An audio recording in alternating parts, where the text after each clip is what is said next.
വണ്ടും ചാകും വിളക്കും കെടുത്തും. KT ജലീൽ വിളക്കിന് ചുറ്റും പറക്കുന്ന വണ്ട് പോലെയാകുമോ? വിളക്കിലെ അഗ്നിനാളത്തിന് ചുറ്റും പറന്ന് സ്വയം കത്തിച്ചാവുകയും വിളക്ക് കെടുത്തുകയും ചെയ്യുന്ന വണ്ടിനെ കുറിച്ച് കവി പാടിയ ദുരന്തത്തിലേക്ക് ഓടി അടുക്കുകയാണ് പഴയ സിമി പ്രവർത്തകനായ KT ജലീൽ എന്ന അബ്ദുൾ ജലീൽ. കേരള നിയമസഭയുടെ സമിതി അംഗമായി കാശ്മീർ സന്ദർശിച്ച ജലീൽ ഓഗസ്റ്റ് 12-ന് വെള്ളിയാഴ്ചയാണ് തന്റെ കാശ്മീർ സന്ദർശനക്കുറിപ്പ് എന്ന രീതിയിൽ ഫേസ്ബുക്കിൽ വിവാദ പോസ്റ്റ് കുറിച്ചത്. ഭാരതത്തിന്റെ ഭാഗമായ കാശ്മീരിനെ ഇന്ത്യൻ അധിനിവേശ കാശ്മീർ എന്നും പാകിസ്ഥാൻ അടക്കി വെച്ചിരിക്കുന്ന കാശ്മീരിനെ ആസാദ് കാശ്മീർ എന്നും അദ്ദേഹം ചിത്രീകരിച്ചു. ആസാദ് കാശ്മീരിലെ സ്ഥിതി വളരെ മെച്ചമാണെന്നും അവിടെ പാകിസ്ഥാൻ കറൻസിയും സൈനിക നീക്കങ്ങളും മാത്രമാണ് കൈകാര്യം ചെയ്യുന്നതെന്നും അദ്ദേഹം കുറിച്ചു. എങ്ങനെ കൃത്യമായി അറിഞ്ഞു എന്ന് വ്യക്തതയില്ല. ഏതായാലും ഇന്ത്യൻ അധിനിവേശ കാശ്മീരിൽ കാര്യങ്ങൾ മോശമാണ്. ജനങ്ങൾ വല്ലാതെ അസ്വസ്ഥരാണ്. ഭരണഘടനയുടെ 370-ാം വകുപ്പ് നീക്കം ചെയ്തതിൽ ജനങ്ങൾക്ക് വല്ലാത്ത അമർഷമുണ്ടെന്നും ജലീൽ കുറിച്ചു. പോസ്റ്റ് വിവാദമായതോടെ ആദ്യം അദ്ദേഹം പോസ്റ്റിനെ വിമർശിച്ചവരെ പരിഹസിച്ചുകൊണ്ട് പോസ്റ്റ് ഇട്ടു. പക്ഷെ പിന്നീട് ആദ്യ പോസ്റ്റ് പിൻവലിച്ചുകൊണ്ട് കുറിപ്പിട്ടു. അപ്പോഴേക്കും BJP-ക്കാർ രാജ്യദ്രോഹത്തിന് കേസെടുക്കണമെന്ന ആവശ്യവുമായി പോലീസിനെ സമീപിച്ചു കഴിഞ്ഞു. കാശ്മീർ സന്ദർശനം പൂർത്തിയാക്കി ശനിയാഴ്ച ജലീലും സംഘവും ദില്ലിയിലെത്തി. പിറ്റേന്ന് ദില്ലിയിലുള്ള പരിപാടികളിൽ സംബന്ധിക്കാൻ നിൽക്കാതെ അദ്ദേഹം രാത്രി 12-നുള്ള വിമാനത്തിൽ കേരളത്തിലേക്ക് മടങ്ങി. പുലർച്ചെ 3 മണിക്ക് നെടുമ്പാശ്ശേരിയിലെത്തി. നട്ടപ്പാതിരേക്കും കാത്തുനിന്ന മാധ്യമ പ്രവർത്തകരോട് ഒന്നും പറയാതെ രക്ഷപ്പെടുകയും ചെയ്തു. അങ്ങനെ പോലീസ് അറസ്റ്റ് ഭയന്ന് രായ്ക്ക് രാമായണം ആരും അറിയാതെ ഇന്ദ്രപ്രസ്ഥത്തിൽ നിന്നും അർദ്ധരാത്രിക്കുള്ള വിമാനം കയറി കേരളത്തിലേക്ക് ഒളിച്ചോടേണ്ടി വന്നിടത്ത് എത്തിച്ചിരിക്കുകയാണ് ആ ഇടതുപക്ഷ സഹയാത്രികന്റെ വിപ്ലവ കുറിപ്പുകൾ. അദ്ദേഹത്തിന്റെ ദേശവിരുദ്ധ പോസ്റ്റുകൾക്കെതിരെ കേരളത്തിലും പോലീസിൽ പരാതികൾ എത്തിയിട്ടുണ്ട്. കാസയടക്കം പരാതി കൊടുത്തവർ തന്നെ അക്കാര്യം ലോകത്തോട് പറഞ്ഞിട്ടുള്ളതുകൊണ്ട് ഇനി കേരള പോലീസിന് കാര്യം ഒളിച്ചു വെക്കാനാകില്ല. എങ്കിലും അറസ്റ്റ് വാറണ്ടുമായി ഡൽഹി പോലീസ് എത്തുന്നതുവരെ കേരള പോലീസ് അദ്ദേഹത്തിനെതിരെ ഒന്നും ചെയ്യാനിടയില്ല. ഡൽഹി പോലീസ് എത്തിയാൽ അവർക്ക് കൊടുത്തുവിടാതിരിക്കാൻ കേരള പോലീസ് അദ്ദേഹത്തെ കസ്റ്റഡിയിൽ എടുക്കാനും മതി.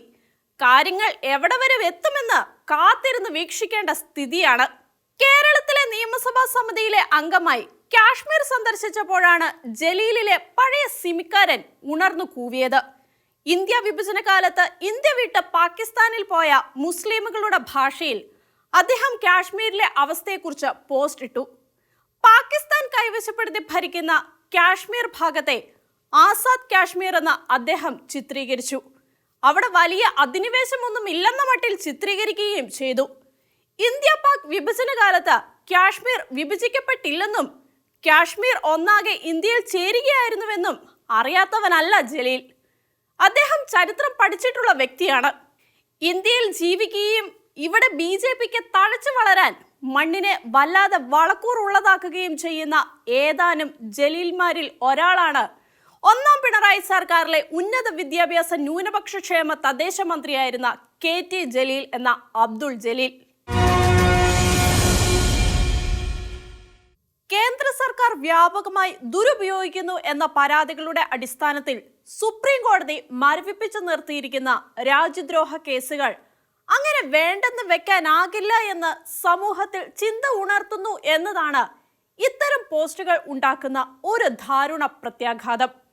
ജലീലുമാർ വളരെ ചെറിയ ന്യൂനപക്ഷമാണെങ്കിലും മുസ്ലിം സമൂഹത്തിന്റെ ആകെ രാജ്യസ്നേഹത്തെ സംശയിക്കുവാൻ മറ്റ് വർഗീയവാദികൾക്ക് ന്യായവാദമുണ്ടാക്കി കൊടുക്കുകയാണ് ജലീൽ. കേരളത്തിൽ മുസ്ലിം തീവ്രവാദികൾക്ക് സ്വതന്ത്രമായി വിഹരിക്കുവാൻ ആകുന്നു എന്ന BJP-ക്കാരുടെ വാദവും ജലീൽ അന്വർത്ഥമാക്കി. ഉത്തർപ്രദേശ് കേരളമാക്കണോ എന്ന നിയമസഭാ തിരഞ്ഞെടുപ്പ് കാലത്ത് UP മുഖ്യമന്ത്രി യോഗി ആദിത്യനാഥ് ഉന്നയിച്ച ചോദ്യം ജലീൽ പ്രസക്തമാക്കി. ഡൽഹിയിൽ നിന്നും രായ്ക്ക് രാമായണം കേരളത്തിലേക്ക് ഒളിച്ചോടിയതും ഈ നിലപാടിനെ സാധൂകരിക്കുന്നതായി. കേരളത്തിലെ മുഖ്യമന്ത്രിയുടെയോ അദ്ദേഹത്തിന്റെ പാർട്ടി സംസ്ഥാന സെക്രട്ടറിയുടെയോ ഒന്നും ശ്രദ്ധയിൽ ഈ പോസ്റ്റ് പെടാത്തതും സംശയങ്ങൾ ഉയർത്തുന്നുണ്ട്. BJP ഒഴികെയുള്ള കേരളത്തിലെ മുഖ്യധാരാ പാർട്ടികളുടെ പ്രമുഖരായ നേതാക്കളുടെയും മൗനം അർദ്ധഗർഭമായി. അവർക്കാകട്ടെ 2024 ലോക്സഭാ തെരഞ്ഞെടുപ്പിനുള്ള ഒരായുധം കൂടിയായി. മുസ്ലിം സമൂഹത്തിലെ പ്രമുഖർക്ക് തങ്ങൾ ജലീലിന്റെ നിലപാടുകാരല്ലെന്നും ഭാരതമാണ് തങ്ങളുടെ മാതൃഭൂമിയെന്നും പരസ്യമായി പ്രഖ്യാപിക്കേണ്ട ഗതികേടാണ് അദ്ദേഹം ഉണ്ടാക്കിയിരിക്കുന്നത്. ലീഗ് നേതാവ് ഷാജിയെ പോലെയുള്ളവർ മുസ്ലിം സമുദായത്തെ നശിപ്പിക്കരുത് എന്ന പരസ്യമായി ജലീലിനോട് അപേക്ഷിക്കേണ്ടി വന്നു. ഒന്നാം പിണറായി സർക്കാരിൽ മന്ത്രിയായിരുന്ന കാലത്ത് അദ്ദേഹം നടത്തിയ ഖുർആൻ ഇറക്കുമതിയെക്കുറിച്ചും മുസ്ലിം ലീഗ് ഇത്തരം നിലപാട് എടുത്തിട്ടുണ്ട്. ജലീൽ മന്ത്രിയായിരുന്ന കാലത്ത് നടത്തിയ പക്ഷപാതപരവും വർഗീയവുമായ പ്രവർത്തനങ്ങളെക്കുറിച്ച് അക്കാലത്ത് തന്നെ ഉയർന്ന പരാതികൾ നിരവധിയാണ്. ന്യൂനപക്ഷ ക്ഷേമ വകുപ്പിൽ അദ്ദേഹം കാണിച്ച അന്യായങ്ങളെക്കുറിച്ച് ചോദ്യം ചെയ്ത് ക്രൈസ്തവ സമൂഹം രംഗത്ത് വന്നു. ന്യൂനപക്ഷ ആനുകൂല്യങ്ങൾ 80-20 അനുപാതത്തിൽ മുസ്ലിമുകൾക്കും മറ്റുള്ളവർക്കുമായി വീതിച്ചു വന്നതിനെ അനീതി തിരുത്താൻ ഹൈക്കോടതി പോലും വേണ്ടി വന്നു. ഹൈക്കോടതി വിധിക്കെതിരെ സർക്കാർ സുപ്രീം കോടതിയിൽ പോയെങ്കിലും വിധി സ്റ്റേ ചെയ്യിക്കാനായില്ല. ജാതി നോക്കി നിയമിക്കുക, ജാതിക്കാരിൽ നിന്ന് തന്നെ സ്വന്തക്കാരെ നിയമിക്കുക തുടങ്ങിയ മന്ത്രിയുടെ സത്യപ്രതിജ്ഞാ ലംഘനമായി കരുതേണ്ട നിരവധി നടപടികൾ അദ്ദേഹം സ്വീകരിച്ചതായി അന്നേ ആക്ഷേപമുണ്ടായിരുന്നു. അങ്ങനെ വന്ന പരാതികളിൽ ഒന്ന് പരിശോധിച്ച ലോകായുക്തയാണ് അദ്ദേഹത്തെ മന്ത്രിസ്ഥാനത്ത് നിന്നും നീക്കം ചെയ്തത്. അതുകൊണ്ട് മന്ത്രി എന്ന നിലയിൽ ജലീൽ എടുത്ത തീരുമാനങ്ങളെല്ലാം പുനഃപരിശോധിക്കപ്പെടണം എന്ന വാദം ശക്തമാകുന്നുണ്ട്. മന്ത്രി എന്ന നിലയിലെ പ്രത്യേക സംരക്ഷണം ഉപയോഗിച്ച് UAE കോൺസുൽ ജനറലുമായി നടത്തിയ രഹസ്യ ഇടപാടുകളും സ്വർണ്ണക്കള്ളക്കടത്ത് കേസിലെ ബന്ധവും UAE രാഷ്ട്രതലവനോട് കേരളത്തിലെ ഒരു മാധ്യമം പൂട്ടിക്കണമെന്ന് പറഞ്ഞയച്ച കത്തുമെല്ലാം അന്വേഷിച്ച് സത്യം പുറത്തു കൊണ്ടുവരേണ്ടതല്ലേ? ഒന്നാം പിണറായി സർക്കാരിലെ തുടക്കത്തിൽ ജലീൽ തദ്ദേശ മന്ത്രിയായിരുന്ന കാലത്ത് കിലായിൽ CPM പറഞ്ഞവരെ പോലും ഒഴിവാക്കി തന്റെ സമുദായത്തിൽപ്പെട്ടവരെ നിയമിച്ചതായി CPM-ൽ നിന്ന് തന്നെ പരാതികൾ ഉയർന്നു. അങ്ങനെയാണ് അവിടെ നിന്ന് മാറ്റാൻ ഇടയായത് എന്നാണ് ആക്ഷേപം. അദ്ദേഹം നിയമിക്കുന്ന സമുദായക്കാർ അദ്ദേഹത്തിന്റെ കുടുംബക്കാരാണ് എന്ന പരാതിയുമായി യൂത്ത് ലീഗ് വന്നു. ആ പരാതിയിലാണ് ലോകായുക്ത അന്വേഷിച്ച് കഴമ്പുണ്ടെന്ന് കണ്ടതും അദ്ദേഹത്തിന് മന്ത്രിസ്ഥാനം രാജിവെക്കേണ്ടി വന്നതും. ആ വിധി പ്രഖ്യാപിച്ച ലോകായുക്തയിൽ ജസ്റ്റിസ് സിറിയക് ജോസഫും ജസ്റ്റിസ് ഹാറൂൺ റഷീദും ഉണ്ടായിരുന്നു. ജലീൽ തന്നെ വിധിച്ച ജഡ്ജിമാരിൽ ക്രൈസ്തവനായ സിറിയക് ജോസഫിനെ മാത്രം വ്യക്തിഹത്യ ചെയ്യുവാൻ പിന്നീട് നീക്കങ്ങൾ ആരംഭിച്ചു. സിറിയക് ജോസഫിനെതിരെ പറയാൻ എവിടെ അവസരം കിട്ടിയാലും അദ്ദേഹം വിടില്ല. ശ്രീനാരായണ സർവകലാശാലയുടെ വൈസ് ചാൻസലറായി ഒരു മുസ്ലിമിനെ നിയമിച്ചതിൽ അക്കാലത്ത് അദ്ദേഹത്തെ പുലഭ്യം പറഞ്ഞ വെള്ളാപ്പള്ളി നടേശനുമായി അടുത്ത കാലത്ത് അദ്ദേഹം അനുരഞ്ജനപ്പെടാൻ പോയി. താൻ ഉന്നത വിദ്യാഭ്യാസ മന്ത്രിയായിരിക്കെ കേരളത്തിലെ സർവകലാശാലകളിൽ ഒന്നിലും ഒരു മുസ്ലിം വൈസ് ചാൻസലർ ഇല്ലാത്തതുകൊണ്ട് ചെയ്തതാണ് എന്ന് അദ്ദേഹം വെള്ളാപ്പള്ളിയോട് പറഞ്ഞതായി വെള്ളാപ്പള്ളി തന്നെ പറഞ്ഞിട്ടുണ്ട്. ഭീതിയോ പ്രീതിയോ കൂടാതെ ഭരണഘടനാപരമായിരുന്നില്ല അദ്ദേഹം പ്രവർത്തിച്ചിരുന്നത് എന്നല്ലേ ഇതിലൂടെ വ്യക്തമാകുന്നത്. ഏതായാലും ജലീലിനും അദ്ദേഹത്തിന്റെ സമുദായത്തിനും അദ്ദേഹത്തെ പിന്തുണയ്ക്കുന്ന പാർട്ടിക്കും മുന്നണിക്കും അദ്ദേഹത്തിന്റെ സംസ്ഥാനമായ കേരളത്തിനും ആപത്തുണ്ടാക്കുന്നതായി ഒറ്റ ഫേസ്ബുക്ക് പോസ്റ്റ്. വർഗീയ വിദ്വേഷം വല്ലാതെ വളർത്തുന്നതുമായി.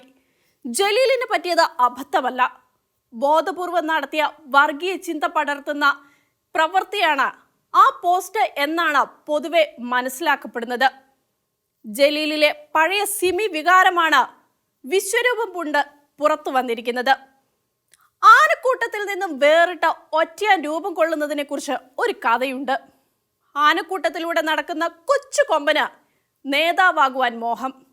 കൂട്ടത്തെ നയിക്കുന്ന വലിയ കൊമ്പനെ പിന്നിൽ നിന്നും വലിച്ചു നോക്കും.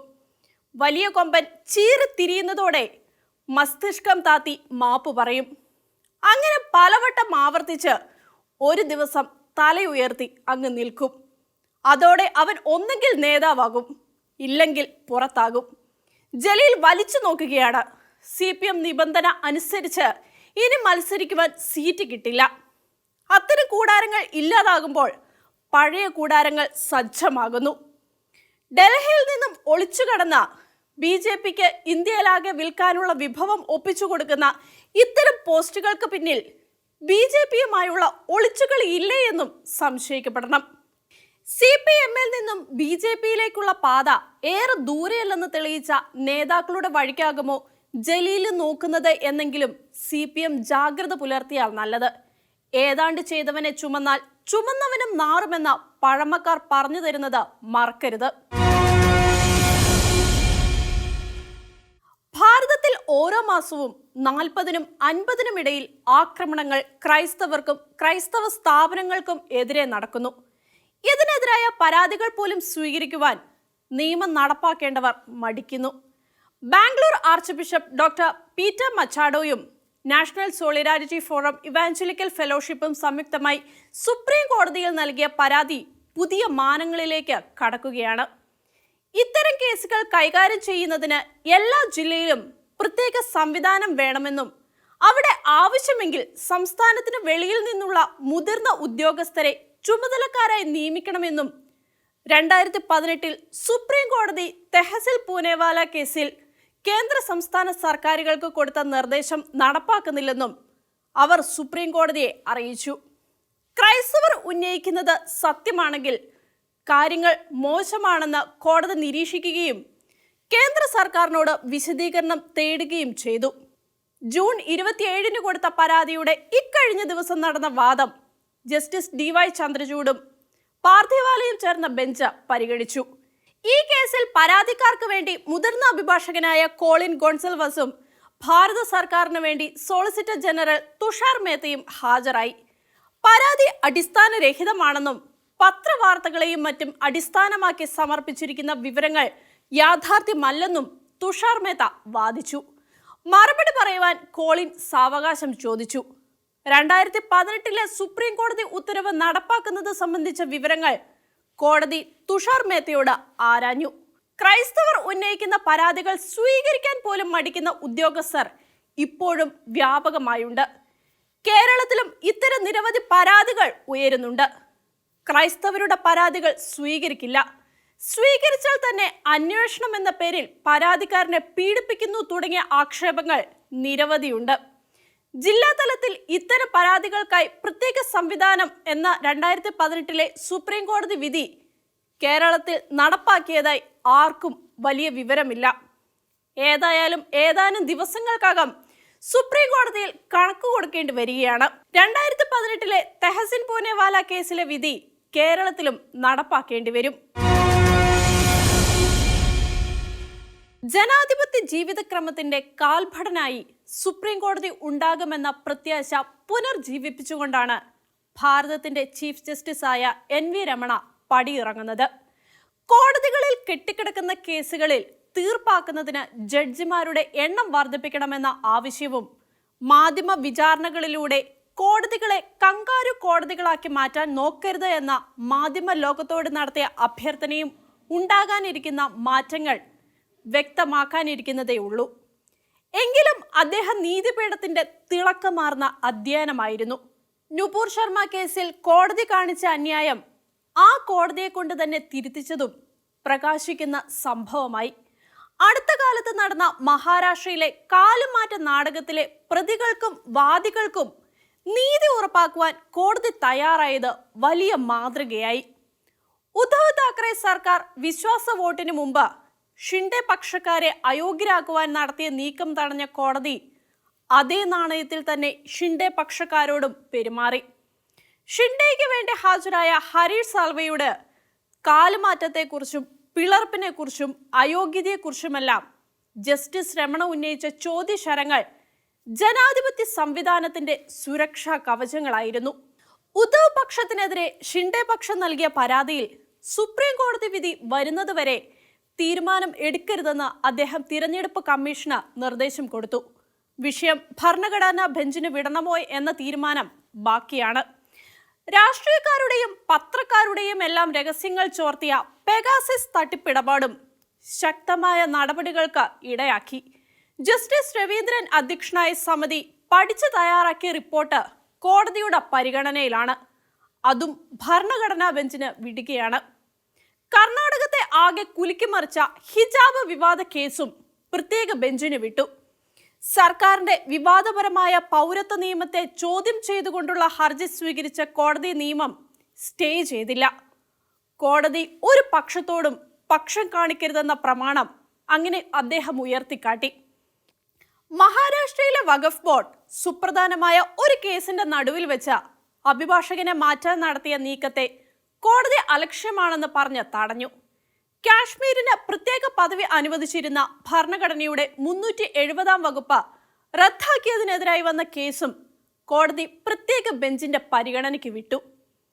നാട്ടിൽ പടരുന്ന കള്ളപ്പണം കണ്ടുപിടിക്കുന്നതിൽ ഇഡിക്ക് കൂടുതൽ അധികാരം കൊടുക്കുന്നതിനെയും കോടതി ന്യായീകരിച്ചു.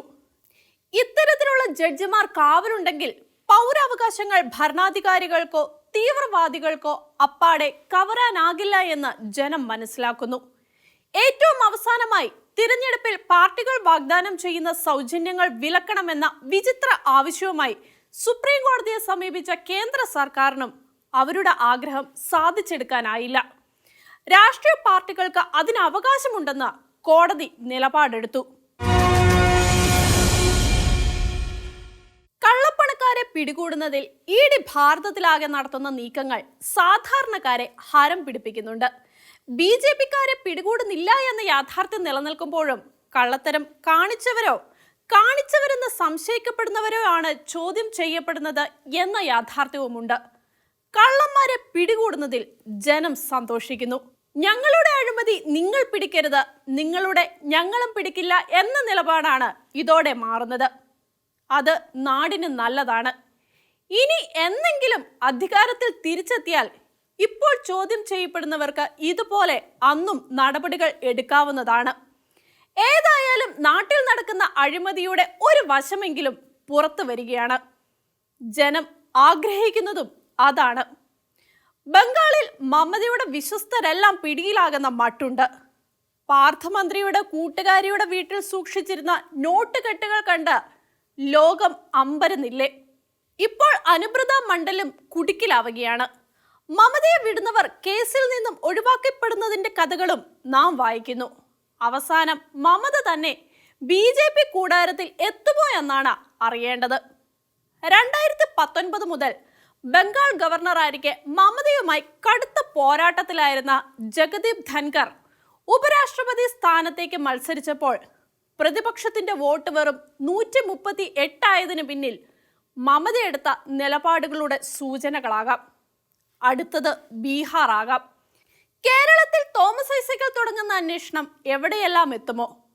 മുൻ മന്ത്രിമാരായ ശൈലജ ടീച്ചറും കടന്നപ്പള്ളിയും മുകേഷുമെല്ലാം ചേർന്ന് ഇഡിക്കെതിരെ ഹൈക്കോടതിയിൽ സമീപിച്ചിരിക്കുന്നത് എന്തോ ഭയന്നിട്ടാവില്ലേ? കോവിഡ് കാലത്തെ കച്ചവടങ്ങളോ യാത്രകളോ വീട്ടുകാരുടെ ബാങ്ക് അക്കൗണ്ടുകളോ ഒക്കെ പരിശോധിക്കപ്പെടുമോ എന്ന ഭയമാകുമോ? ഇഡിയുടെ കയ്യിൽ പരിശോധനയ്ക്കുള്ള എത്രയോ പരാതികളുള്ളത് പരസ്യമാണ്. കുഞ്ഞാലിക്കുട്ടിക്കും മകനുമെതിരെ KTL ജലീൽ കൊടുത്ത പരാതി അടക്കം. ഏതായാലും ഇഡിയുടെ അന്വേഷണം ഹൈക്കോടതി സ്റ്റേ ചെയ്യില്ല. അന്വേഷണവുമായി മുൻപോട്ട് പോകാം. ഹൈക്കോടതി വിധി ഉണ്ടാകുന്നത് വരെ തോമസ് ഐസക്കിനെ അറസ്റ്റ് ചെയ്യരുതെന്ന് കോടതി നിർദ്ദേശിച്ചു. ഇല്ലെന്ന് ഇഡിയും പറഞ്ഞു. അവർക്ക് സമയമുണ്ട്. ഇഡി BJP-ക്കാരെ പിടിക്കുന്നില്ല എന്നത് വാസ്തവമാണ്. പക്ഷെ പിടിക്കുന്നത് കള്ളന്മാരെ. പ്രതിപക്ഷം അഴിമതിരഹിതമാകട്ടെ. കേരളത്തിലും കെണികൾ ഒരുങ്ങുന്നില്ല എന്ന് ആര് കണ്ടു? തോമസ് ഐസക് മാത്രമാകുമോ അവരുടെ കണ്ണുകളിൽ ഉള്ളത്? ഏതായാലും ഇഡിയുടെ കർശനമായ പരിശോധനകളെങ്കിലും ഒരു പ്രതിപക്ഷ ഐക്യത്തിന് കളമൊരുക്കുന്നെങ്കിൽ സ്വന്തം തടിക്ക് അടി കിട്ടുന്നത് കൊണ്ട് സ്ഥാനവഴക്കുകൾ ഒഴിവാക്കി എല്ലാവരും ഒന്നിച്ചേക്കാം എന്ന പ്രത്യാശ രൂപപ്പെടുന്നുണ്ട്. കരുവന്നൂർ സഹകരണ ബാങ്കിലെ തട്ടിപ്പിൽ പ്രതികളായവരുടെ വീടുകളിൽ ഇഡി നടത്തിയ മിന്നൽ റെയ്ഡ് സഹകരണ മേഖലയെ വിശ്വസിച്ച തങ്ങളുടെ ചില്ലറ കാശുകൾ നിക്ഷേപിച്ചവരെയെല്ലാം സന്തോഷിപ്പിച്ചിട്ടുണ്ട്. 300-ലധികം ഫയലുകൾ പിടിച്ചെടുത്തിട്ടുണ്ട്. വലിയ പലിശ വാഗ്ദാനം ചെയ്ത് സമാഹരിച്ചെടുത്ത പണം പോലും ഇല്ലാത്ത നില. ബാങ്കിൽ ലക്ഷങ്ങൾ FD ഉണ്ടായിട്ടും ചികിത്സിക്കുവാൻ പണമില്ലാതെ മരിക്കേണ്ടി വന്നവരുടെ ആത്മാക്കളും ബന്ധുക്കളും നിസ്സാര തുക വായ്പയെടുത്തതിന് പലതവണ മുടങ്ങി ജപ്തി ഭീഷണി നേരിട്ട് ആത്മഹത്യ ചെയ്തവരും എല്ലാം ഈ അന്വേഷണത്തിൽ സന്തോഷിക്കുന്നുണ്ട്. ഈയിടയ്ക്ക് അന്വേഷണാധികാരം കൊടുത്ത കോടതിയോട് നന്ദി പറയുന്നു. തട്ടിച്ചുകൊണ്ടുപോയവരെ പിടികൂടണം, അതിന് കൂട്ടുനിന്നവരെ പിടിക്കണം. നിസ്സഹായരായ ഉദ്യോഗസ്ഥർ സത്യം പറയുവാൻ സന്നദ്ധരായാൽ അവരെ ശിക്ഷിക്കരുത്. വാക്കുകളായി കിട്ടിയ നിർദ്ദേശങ്ങൾ അനുസരിച്ചു പോയവരെയും രക്ഷിക്കുവാൻ പഴുതുണ്ടാകണം. അന്വേഷിച്ചാൽ മാത്രം പോരാ, തട്ടിപ്പ് നടത്തിയവരെ പിടികൂടി തുക തിരിച്ചെടുക്കണം. തട്ടിപ്പുകാർ കൊണ്ടുപോയ പണം സർക്കാർ ഖജനാവിൽ നിന്നും തിരിച്ചു കൊടുത്ത കയ്യടി നേടുന്ന രീതിയും അധ്യായമാണ്. നികുതി പണം കൊടുത്താലും തട്ടിച്ചവരിൽ നിന്നും ഈടാക്കണം.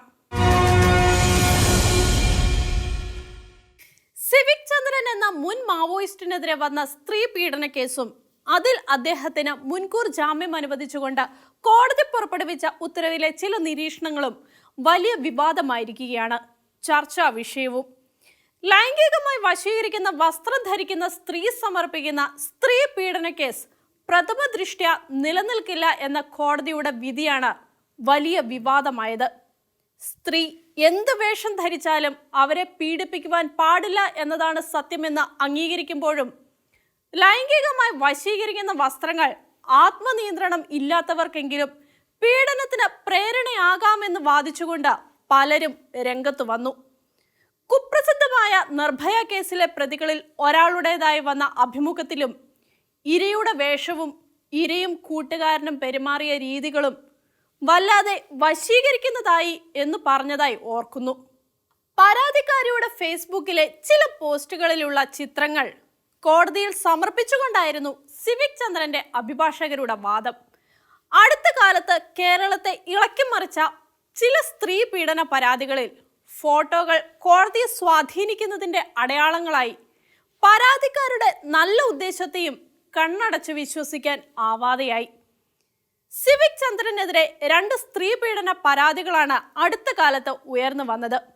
രണ്ടും കോഴിക്കോട് നടന്ന കവി സമ്മേളനത്തിലെ സംഭവങ്ങളാണ്. ഇത്തരം സമ്മേളനങ്ങളെ പോലും ജനങ്ങൾ സംശയിച്ചു പോകുന്ന സ്ഥിതിയല്ലേ ഈ പരാതികൾ ഉയർത്തുന്ന സന്ദേഹങ്ങളിൽ ഒന്ന്. സിവിക് ചന്ദ്രൻ വൃദ്ധനാണ് എന്നതും പരാതി കൊടുക്കുവാൻ വൈകി എന്നതും ജാമ്യം കൊടുക്കുവാൻ കോടതിയെ പ്രേരിപ്പിച്ചു. കേരളത്തിലെ പല പ്രമുഖർക്കെതിരെയും സ്ത്രീ പീഡന പരാതി കൊടുത്ത ഒരു പരാതിക്കാരിയുടെ പരാതികളിൽ ഒന്നിൽ തെളിവില്ലെന്ന് പറഞ്ഞ് CBI അന്വേഷണം അവസാനിപ്പിച്ചു. വിവരം കോടതിയെ അറിയിക്കുകയും ചെയ്തു. ഇത്തരം കാര്യങ്ങളിലെങ്കിലും വ്യാജ കേസുകളുമായി കോടതിയെ സമീപിക്കുന്നവർക്കെതിരെയും നടപടി വേണ്ടതല്ലേ? ലോകായുക്തയ്ക്ക് 1999 നായനാർ സർക്കാർ ഉണ്ടാക്കിയ നിയമം കൊടുക്കുന്ന കരുത്ത് ഇല്ലാതാക്കി അഴിമതിക്കാരെ എങ്ങനെ രക്ഷിക്കാം എന്നതിന് ഒരു പോംവഴി കണ്ടെത്താനാകാതെ ഇടതുമുന്നണി വെള്ളം കുടിക്കുകയാണ്. ഓർഡിനൻസിലൂടെ സർക്കാർ കൊണ്ടുവന്ന നിയമം പുനഃപ്രസിദ്ധീകരിക്കുവാൻ ഗവർണർ കൂട്ടാക്കിയില്ല. ഇതോടെ നിയമമില്ലാതായി. ലോകായുക്തയുടെ അധികാരങ്ങൾ തിരിച്ചു കിട്ടി. 1998 നവംബർ 15 മുതൽ കേരളത്തിൽ പ്രാബല്യമുള്ള ഈ നിയമമനുസരിച്ച് രാജിവെക്കേണ്ടി വന്ന ഏക മന്ത്രിയാണ് KT ജലീൽ. ഈ നിയമം പൈലറ്റ് ചെയ്ത് പാസാക്കിയത് CPIയുടെ സൗമ്യനായ ചന്ദ്രശേഖരൻ നായരായിരുന്നു. അതുകൊണ്ട് തന്നെ നിയമത്തിന്റെ പല്ല് പറിക്കുന്നതിൽ CPIക്ക് വലിയ വിഷമമുണ്ട്. കാനം വല്ലാത്ത വെട്ടിലാണ്. ഇനി നിയമസഭ പാസാക്കിയാൽ തന്നെ ഗവർണർ അംഗീകാരം നൽകാതിരുന്നാലോ? സംഗതികൾ കൂടുതൽ വഷളാകുന്നതിന്റെ സൂചനകളാണ് ഉയരുന്നത്. ഗവർണറും അത്തരം സൂചനകൾ നൽകി കഴിഞ്ഞു. കണ്ണൂർ സർവകലാശാലയിലെ മലയാളം വിഭാഗത്തിൽ മുഖ്യമന്ത്രിയുടെ പ്രൈവറ്റ് സെക്രട്ടറിയായ രാഗേഷിന്റെ ഭാര്യയെ നിയമിക്കുന്നതിനായി ക്രമക്കേടുകൾ നടന്നതായി ചാൻസലർ കൂടിയായ ഗവർണർ കണ്ടെത്തുകയും നിയമനം സ്റ്റേ ചെയ്യുകയും ചെയ്തിരിക്കുകയാണ്. വിവാദം മൂക്കുകയാണ്. കേരളത്തിലെ സർവകലാശാലകളിലെ നിയമനങ്ങളിൽ എന്താണ് നടക്കുന്നത് എന്ന സംശയം വല്ലാതെ ഉയരുന്നു. ഏതാനും നാൾ മുമ്പാണ് മറ്റൊരു സഖാവിന്റെ ഭാര്യയുടെ നിയമനം വിവാദമായതും പാർട്ടി തീരുമാനിച്ചതുപോലെ നടന്നതും. ഇതെല്ലാം കണ്ട് നിസ്സഹായരായിരിക്കുന്നവർ ED യെ പോലെ വല്ലവരും വന്നെങ്കിലെന്ന് പ്രാർത്ഥിച്ചു പോകില്ലേ? കണ്ണൂരിൽ നടന്നതെല്ലാം നിയമപരമായി ശരിയാണെന്ന് വൈസ് ചാൻസലർ വാദിക്കുന്നു. അവിടെ സ്വകാര്യ കോളേജുകൾ അനുവദിക്കുന്നതിലടക്കം പലതും നടക്കുന്നുണ്ട്. ചാൻസലറായ ഗവർണർക്ക് ചെയ്യാനാകുന്നത് പോലും പരിമിതമായ കാര്യങ്ങൾ മാത്രം. എങ്കിലും കാര്യങ്ങൾ നടക്കുന്നത് വെടിപ്പായിട്ടല്ല എന്ന് ജനങ്ങളെ മനസ്സിലാക്കുവാൻ ഗവർണർക്കാകുന്നു എന്നതിൽ ചില പ്രയോജനങ്ങളുണ്ട്. സർക്കാരുമായി ഏറ്റുമുട്ടിയ ഗവർണറെ ഉപരാഷ്ട്രപതിയാക്കി കേന്ദ്രം നൽകുന്നത് കൃത്യമായ സൂചനകളല്ലേ? വിഴിഞ്ഞത്ത് കടലിന്റെ മക്കളുടെ വിലാപം കൂടുതൽ ശക്തമാവുകയാണ്. സമരം തീരുന്നത് വരെ താമസം സത്യാഗ്രഹ പന്തലിലേക്ക് മാറ്റാൻ പോലും മടിക്കില്ല എന്ന് തിരുവനന്തപുരം ആർച്ച് ബിഷപ്പ് തോമസ് നെറ്റോ പ്രഖ്യാപിച്ചു. പദ്ധതി നടപ്പാക്കുവാൻ തുറമുഖ മന്ത്രി അഹമ്മദ് ദേവർകോവിൽ കാണിക്കുന്ന ആവേശം അപകടകരമാണ്. എല്ലാവരെയും കൂടെ നിർത്തിയാണ് പോകേണ്ടത്. ജീവിക്കാനുള്ള എല്ലാ വഴിയും അടയുന്നവർ കൂലിക്കാരായ സമരക്കാരല്ല എന്ന് സർക്കാർ ഓർക്കണം. ലാത്തിയും തോക്കും കാട്ടി അവരെ പിന്മാറ്റാനാകില്ല. ഇടതുമുന്നണിയുടെ 99 സീറ്റുകളിൽ 33 മണ്ഡലങ്ങളിൽ കടലിന്റെ മക്കൾക്ക് മേധാവിത്വം ഉണ്ട് എന്നതും മറക്കരുത്. ഷീലോന്റെ കാഴ്ചകൾ ഇനി അടുത്തയാഴ്ച.